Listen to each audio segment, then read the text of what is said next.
الرحمن الرحیم الحمد للہ الذی هو الاول والآخر والظاہر والباطن والصلاة والسلام علی اشرف الانبیاء والمرسلین سیدنا و مولانا و مقتدانا ابی القاسم محمد وعلی اہل بیتہ طیبین طاہرین المعصومین سیما بقیت اللہ فی الاراضین مہدی المنتظر ارواحنا و ارواح العالمین لتراب مقدمہ الفداء وَلَعْنَةُ اللَّهِ عَلَىٰ آدَائِهِمْ وَمُنْكِرِ فَضَائِلِهِمْ وَغَاصِبِ حُقُوقِهِمْ إِلَىٰ قِيَامِ يَوْمِ الدِّينِ وقال سبحانه وتعالى وَلِلَّهِ الْأَسْمَاءُ الْحُسْنَىٰ فَادْعُوا بِهَا وقال سبحانه وتعالى وَهُوَ عَلَىٰ كُلِّ شَيْءٍ قَدِيرٌ وقال سبحانه وتعالى وَاللَّهُ عَلَىٰ كُلِّ شَيْءٍ قَدِيرٌ وقال سبحانه وتعالى إِنَّ اللَّهَ عَلَىٰ كُلِّ شَيْءٍ قَدِيرٌ۔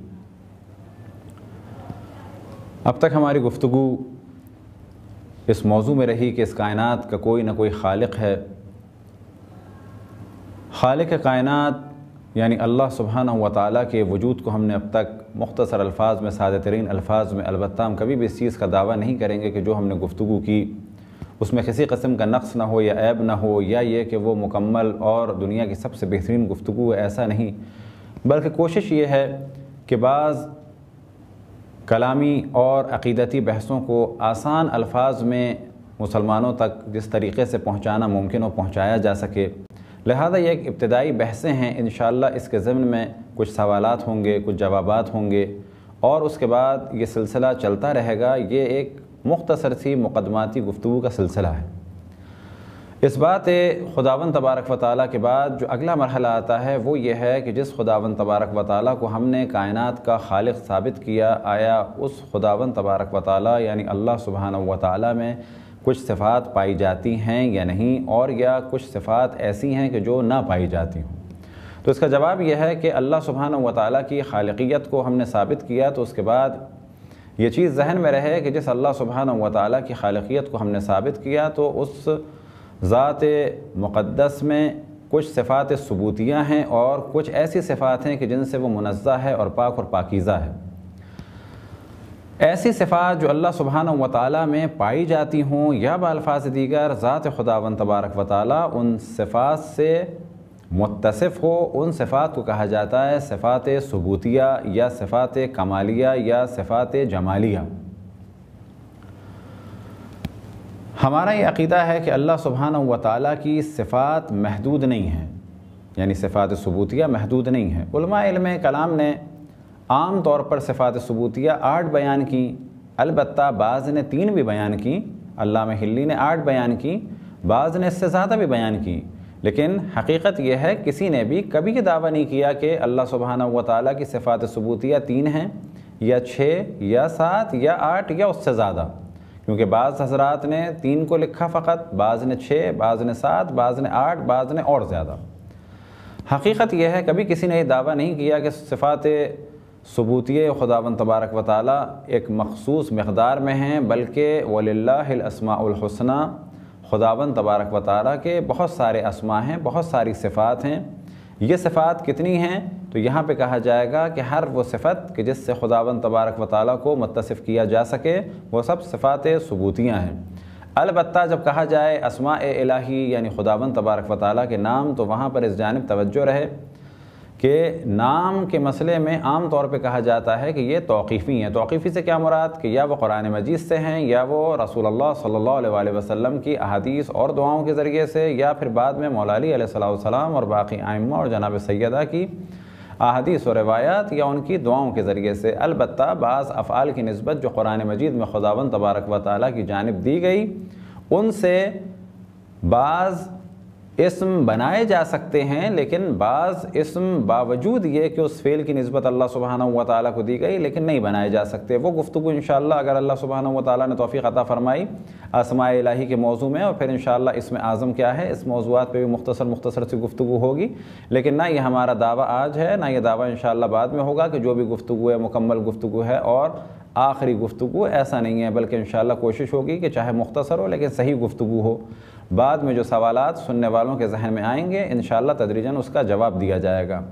لہذا بعض افعال خداوند تبارک و تعالیٰ کی جانب قرآن مجید میں نسبت منسوب کیے گئے، لیکن ان سے اگر اس میں فاعل بنایا جائے تو اس کی جانب احادیث میں مذمت ہے کہ یہ کام نہ کیا جائے۔ مثال کے طور پہ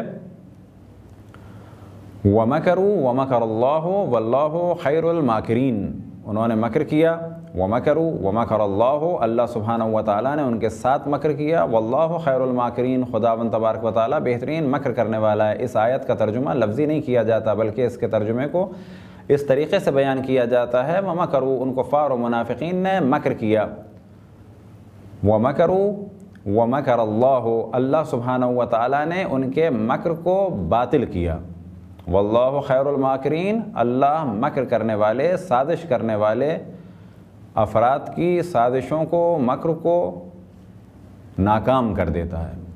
آیا اس آیت کے ذریعے سے خداوند تبارک و تعالیٰ کے لیے یہ اسم جائز ہے کہ ہم اللہ سبحانہ و تعالیٰ کو اسم کے ذریعے سے متصف کریں اور اس اسم کے ذریعے سے پکاریں، یعنی ماکر کہیں معاذ اللہ، کہ اللہ کی صفات میں سے کیا ہے ماکر کہا جائے گا؟ نہیں، باوجود یہ کہ یہ فعل قرآن مجید میں اللہ سبحانہ و تعالیٰ سے منسوب کیا گیا، اس فعل کی در حقیقت تعویل ہے۔ تعویل سے مراد کیا کہ جو ظاہری الفاظ ہیں اس معنی میں اس کو نہیں لیا گیا بلکہ اس کے دوسرے معنی کیے گئے، اور جس سے واضح آیت ہو جائے، یعنی وَمَكَرُوا، ان لوگوں نے مکر کیا، ان لوگوں نے چال چلی، انہوں نے سازش کی، وَمَكَرَ اللَّهُ، اللہ نے مسلمانوں سے متعلق اور سب سے پہلے رسول اللہ صلی اللہ علیہ وسلم سے متعلق جو سازش تھی اس کو باطل کر دیا، وَمَكَرَ اللَّهُ، اللہ سبحانہ و تعالیٰ نے ان کے مکر کو باطل کر دیا۔ لہذا بعض الفاظ ہیں، مثال کے طور پہ تائب ہمارے لیے استعمال ہو تو کس معنی میں؟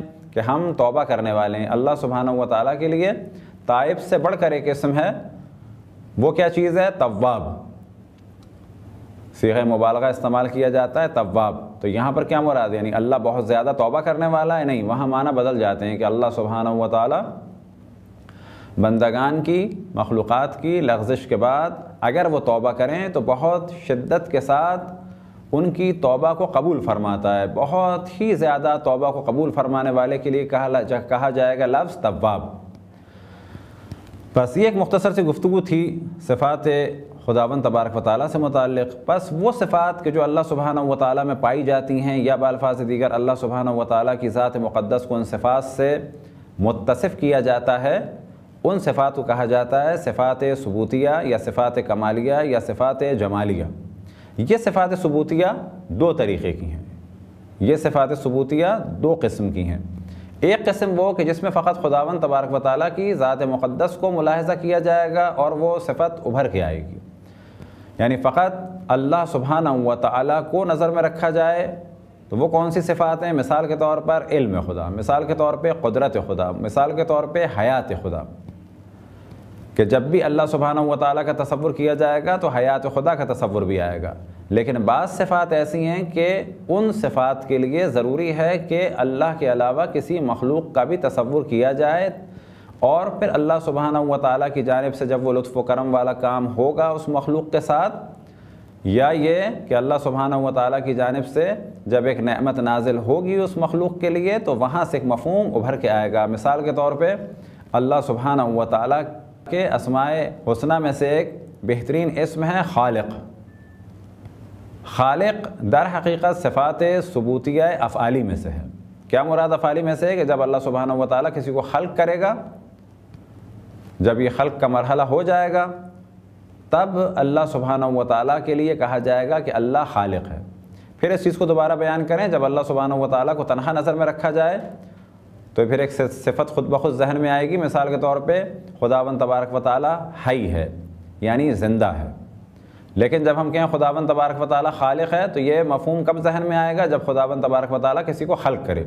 لیکن اگر خلق نہ کیا ہوا ہو، فرض کریں ایک زمانہ ایسا تھا کہ اللہ سبحانہ و تعالیٰ نے کسی کو خلق نہیں کیا، تو کہا جائے گا اس وقت اللہ سبحانہ و تعالیٰ خالق نہیں تھا بلکہ خلقت کی قدرت رکھتا تھا، خلقت کی طاقت رکھتا تھا، لیکن اس وقت تک کسی کو خلق نہیں کیا تھا بالفرض محال اگر یہ سوال کیا جائے۔ تو صفات ثبوتیہ دو قسم کی ہو گئیں۔ پھر صفات سلبیہ، صفات سلبیہ وہ صفات کہ جو اللہ سبحانہ و تعالیٰ میں نہ پائی جاتی ہوں، اللہ سبحانہ و تعالیٰ اس سے پاک اور پاکیزہ اور منزہ ہے، ان صفات سے، ایسی صفات کو کہا جائے گا یہ صفات سلبیہ ہیں۔ سلب سے مراد کہ یہ اللہ سے جدا کر دی گئیں، اللہ سبحانہ و تعالیٰ ان سے پاک اور پاکیزہ ہیں، لیکن یہ جدا کرنے کے قطعاً یہ معنی نہیں ہے کبھی وہ اللہ میں پائی جاتی تھیں، بلکہ کیا مراد ہے ان صفات کو اللہ سے دور رکھا جائے گا، ان صفات سے اللہ کو پاک اور پاکیزہ رکھا جائے گا، یہ اللہ سے سلب ہیں، نہ یہ کہ سلب کر دی گئیں، یہ اللہ سبحانہ و تعالیٰ سے جدا ہیں، نہ یہ کہ پہلے تھیں اور بعد میں جدا کر دی گئیں، کیونکہ صفات خداوند تبارک و تعالیٰ عین ذات ہیں، انشاءاللہ یہ بعد میں بیان ہوگا۔ صفات ثبوتیہ سبحانہ و تعالیٰ میں سے ایک صفت ہے صفت قدرت، کہ جس کے لیے قرآن مجید میں خداوند تبارک و تعالیٰ کا ارشاد ہے ان اللہ علی کل شیء قدیر وہو علی کل شیء قدیر واللہ علی کل شیء قدیر، کہ اللہ سبحانہ و تعالیٰ قادر ہے۔ قادر کے کیا معنی ہیں؟ قادر کے معنی ہیں کہ وہ ہستی کہ جو کرنے اور نہ کرنے پر قدرت رکھتی ہو، نہ چاہے تو نہ کرے اور کرنا چاہے تو کر لے، لہذا خداوند تبارک و تعالیٰ قادر ہے۔ البتہ قدرت کے ساتھ جب کہا جائے کہ خداوند تبارک و تعالیٰ قادر ہے تو اس کے معنی یہ کہ ساری کائنات کا اختیار اللہ سبحانہ و تعالیٰ کے پاس ہے، اس کے بعد قدرت ہے، اس کے بعد طاقت ہے۔ عام طور پر ایک اعتراض کیا جاتا ہے مذہب امامیہ پر، اور وہ اعتراض کہاں سے ہے وہ آپ کی خدمت میں عرض کیا جائے گا۔ تو پہلی چیز ذہن میں رکھیں کہ اسلامی عقیدتی مکاتب فکر 3 مشہور ہیں، ان میں سے ایک ہے امامیہ، یعنی ہم اہل بیت علیہم السلام کے ماننے والے، کہ جنہوں نے عقائد کو قرآن مجید اور رسول اللہ صلی اللہ علیہ وآلہ وسلم کی روایات اور خصوصاً وہ احادیث اور روایات جو اہل بیت علیہم السلام کے ذریعے سے پہنچیں، یعنی مکتب اہل بیت در حقیقت کیا چیز ہے؟ نچوڑ ہے تعلیمات قرآن، تعلیمات رسول اللہ کہ جو اہل بیت علیہم السلام سے ہم تک پہنچیں، اور وہ روایات کہ جو در حقیقت علم رسول اللہ ہیں، اور منصب امامت کے بعد وہ علم امام میں منتقل ہوا اور اس کے بعد زبان مطہر امام سے صادر ہوا۔ اب اس قول کے لیے یہ بھی کہا جا سکتا ہے کہ یہ امام جعفر صادق علیہ السلام نے فرمایا، لیکن در حقیقت اگر گہرائی میں دیکھا جائے تو ہمارا عقیدہ یہ ہے کہ زبان مطہر امام جعفر صادق علیہ السلام سے یہ جملہ صادر ہوا، لیکن در حقیقت یہ علم رسول اللہ ہے کہ جو منصب نبوت کے اختتام پر، وحی کے اختتام پر مولا علی پہ منتقل ہوا، مولا علی کے بعد امام حسن کے بعد امام حسین۔ یہ علم کس طریقے سے منتقل ہوا؟ یہ علم منتقل ہوا اللہ سبحانہ و تعالیٰ کے ارادے اور اختیار سے۔ کیا طریقہ تھا؟ بہت ساری چیزیں ایسی ہیں کہ جن کے بارے میں ہم لوگ نہیں سمجھ سکتے اس دنیا میں رہتے ہوئے۔ مثال کے طور پہ قرآن مجید کیسے نازل ہوا؟ انا انزلناہ فی لیلۃ القدر، کیسے نازل ہوا؟ یہ ہم اس دنیا میں رہتے ہوئے نہیں سمجھ سکتے، چاہے وہ انزال ہو چاہے وہ تنزیل ہو، کیونکہ قرآن مجید کا نزول 2 طرح کا ہے۔ ایک طرح کا نزول وہ کہ جو شب قدر میں ہوا، انا انزلناہ فی لیلۃ القدر۔ ایک نزول وہ کہ جو 23 سال میں مختلف مقامات پر، کبھی مکے میں، کبھی مدینہ میں، کبھی شب میں، کبھی روز میں، کبھی سفر میں، کبھی حضر میں مختلف آیات نازل ہوتی رہیں۔ تو لہذا انزال ہو یعنی ایک دفعہ نازل ہوا، یا تنزیل یعنی بار بار آہستہ آہستہ قرآن نازل ہوا، ان کی کیفیات کو ہم نہیں سمجھ سکتے۔ وحی خدا کس طرح سے نازل ہوئی ہم نہیں سمجھ سکتے، جناب جبرائیل کس طرح سے آتے تھے بعض روایات میں ذکر ہے، لیکن در حقیقت ہم ان چیزوں کو سمجھ نہیں سکتے۔ بالکل اسی طرح سے علم رسول اللہ صلی اللہ علیہ وآلہ وسلم جب منتقل ہوا امام کے پاس تو کس طریقے سے ہوا اس کو ہم نہیں سمجھ سکتے، لیکن اس میں شک نہیں کہ جو کچھ امام کے پاس ہے در حقیقت وہ اللہ سبحانہ و تعالیٰ کی جانب سے اور رسول اللہ صلی اللہ علیہ وآلہ وسلم کی جانب سے۔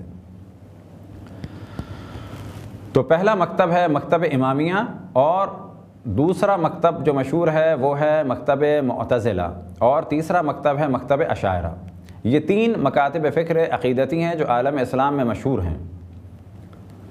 ان میں سے ایک مکتب ایسا ہے جو شیعوں سے ذرا قریب ہے، وہ ہے مکتب معتزلہ، اور ان دونوں مکتب کو جب ساتھ مخاطب کیا جائے تو کہہ دیا جاتا ہے عدلیہ۔ عدلیہ سے مراد ہیں شیعہ بھی اور معتزلہ بھی۔ وجہ کیا ہے کہ ہم دونوں عدل خداوند تبارک و تعالیٰ کے قائل ہیں، جبکہ اشاعرہ عدل خداوند تبارک و تعالیٰ کے قائل نہیں ہیں۔ البتہ وہ یہ نہیں کہتے خدا عادل نہیں ہے، معاذ اللہ ظالم ہے، ایسا کوئی بھی مسلمان نہیں کہتا، لیکن جو ان کی گفتگو ہے اس کے بعد وہ بات کو یہاں تک لے آتے ہیں کہ جس کے بعد وہ ایک طرح سے محاصرے میں پھنس جاتے ہیں، اور تقریباً یہ گفتگو ہوتی ہے کہ جی اللہ ایسا کر تو سکتا ہے۔ وہ کیا چیز ہے وہ انشاءاللہ اگلے چند لمحوں میں بیان ہوگی۔ یہ ذہن میں رہے کہ یہ 3 مکاتب فکر ہیں، جن میں سے امامیہ کا تعلق 12 ائمہ سے اور رسول اللہ صلی اللہ علیہ وآلہ وسلم سے ہے، اور جناب سیدہ سلام اللہ علیہا سے کہ ہم نے ان سے علوم لیے۔ مکتب معتزلہ واصل ابن عطا سے ہے، اور مکتب اشاعرہ کے اہم ترین عالم دین کہ جن سے سلسلہ شروع ہوا ابو الحسن اشعری۔ تو ایک اعتراض مکتب اشاعرہ کی جانب سے ہے، اور وہ کیا اعتراض ہے، اور بعض اور افراد نے اعتراض کیا جدید زمانے میں بھی اور قدیم الایام میں، پہلے زمانے میں بھی شیعوں پر، کہ اللہ سبحانہ و تعالیٰ کو شیعہ قادر نہیں مانتے۔ یہ ایک ہم پر تہمت لگائی گئی اور اعتراض کیا گیا۔ وجہ کیا تھی کہ یہ کہا انہوں نے کہ شیعہ اللہ کو قادر نہیں مانتے۔ کیوں نہیں مانتے شیعہ؟ کوئی دلیل ہے واقعاً کہ ہم اللہ کو قادر نہیں مانتے؟ کہتے ہیں کہ یہ کہتے ہیں کہ اللہ بعض کام نہیں کر سکتا اور بعض کام کر سکتا ہے، جبکہ قرآن مجید میں وَهُوَ عَلَىٰ كُلِّ شَيْءٍ قَدِيرٌ۔ مثال کے طور پہ وہ کہتے ہیں کیا اللہ فرعون کو جنت میں ڈالے اور جناب موسیٰ علیہ السلام کو جہنم میں ڈالے؟ ہو سکتا ہے؟ ہم کہتے ہیں کہ نہ، ایسا نہیں ہو سکتا۔ وہ کہتے ہیں کہ ہو سکتا ہے، اللہ قادر ہے، اللہ مالک ہے، وَهُوَ عَلَىٰ كُلِّ شَيْءٍ قَدِيرٌ، إِنَّ اللَّهَ عَلَىٰ كُلِّ شَيْءٍ قَدِيرٌ وَاللَّهُ عَلَىٰ كُلِّ شَيْءٍ قَدِيرٌ۔ تو ہم کہتے ہیں کہ صحیح ہے، اللہ سبحانہ و تعالیٰ قادر ہے، قدیر ہے بلا شک، لیکن فعال لما یشاء ہے بلا شک کہ وہ جو چاہے کر سکتا ہے، لیکن ساتھ ساتھ یہ ذہن میں رہے کہ وہ علیم حکیم بھی ہے، وہ علم بھی رکھتا ہے اور حکمت بھی رکھتا ہے۔ لہذا خداوند تبارک و تعالیٰ کا کوئی بھی کام عبث نہیں ہے۔ ہم عدل خداوند تبارک و تعالیٰ قادر ہیں، ہم یہ کہتے ہیں کہ خداوند تبارک و تعالیٰ قادر ہے، لیکن قدرت خداوند تبارک و تعالیٰ کا تقاضا یہ ہے کہ جو بھی کام اللہ سبحانہ و تعالیٰ انجام دے وہ علم کے ساتھ ہو اور حکمت کے ساتھ ہو۔ بغیر علم و حکمت کے کام نہیں ہے، اللہ کوئی بھی کام بغیر علم اور حکمت کے انجام نہیں دے سکتا۔ یہ گفتگو انشاءاللہ ایک اہم ترین صفات خداوند تبارک و تعالیٰ کہ جو ہمارے یہاں اصول دین میں سے دوسرے نمبر پہ آتا ہے، اور در حقیقت وہ توحید ہی کا حصہ ہے، لیکن کیونکہ بعض مسلمان فرقے عدل کا انکار کرتے ہیں انڈائریکٹ وے میں، لہٰذا ہم لوگ اعلان کرتے ہیں کہ ہم توحید کے بعد عدل کو مانتے ہیں، ہم اللہ سبحانہ و تعالیٰ کی وحدانیت کے بعد اور ذات مقدس اللہ سبحانہ و تعالیٰ پر یقین کے بعد ہمارا یقین ہے کہ وہ عادل ہے۔ وجہ کیا ہے اس کی اعلان کی کہ ہم اور صفات کا اعلان نہیں کرتے، عدل کا اعلان کرتے ہیں؟ وجہ یہ ہے کہ بعض مسلمان فرقے انڈائریکٹ وے میں یہ کہتے ہیں کہ اللہ عادل نہیں ہے، وہ جو چاہے کر سکتا ہے۔ عادل نہیں ہے کہ بجائے وہ کیا کہتے ہیں کہ اللہ سبحانہ و تعالیٰ فرعون کو جنت میں ڈال سکتا ہے اور جناب موسیٰ علیہ السلام کو جہنم میں ڈال سکتا ہے۔ ہم کہتے ہیں کہ نہ، یہ ممکن نہیں ہے اور یہ ظلم ہے۔ لہذا وہ یہ نہیں کہتے کہ اللہ ظلم کر سکتا ہے، کہتے ہیں کہ نہیں، یہ ظلم نہیں ہے، بلکہ اللہ جو کرے وہی اچھا عمل ہے، اور جو اللہ نے کر دیا وہ اچھا ہے، جبکہ ہم کہتے ہیں کہ نہیں، ایک چیز یہ ظلم ہے، یہ غلط ہے، بالکل سمجھ میں آ رہی ہے، عقل اس کو دیکھ رہی ہے، عقل اس پہ فیصلہ کر رہی ہے کہ یہ غلط ہے، اور اگر یہ غلط ہے تو خدا ایسا کام نہیں کر سکتا۔ یہ بحث انشاءاللہ بعد میں آئے گی، لہذا یہ ذہن میں رہے کہ خداوند تبارک و تعالیٰ قادر ہے، جو چاہے وہ کر سکتا ہے، لیکن کب؟ کہ جب اللہ سبحانہ و تعالیٰ کی مشیت ہو، علم کے بعد، حکمت کے بعد، عدالت کے مرحلے کو ذہن میں رکھتے ہوئے کہ اللہ سبحانہ و تعالیٰ ظلم نہیں کرتا۔ اب اگر علم اور حکمت کو ذہن میں رکھتے ہوئے قدرت کو دیکھیں تو پھر ہم کہیں گے کہ علم اور حکمت کے ساتھ جو بھی اللہ سبحانہ و تعالیٰ چاہے وہ کر سکتا ہے۔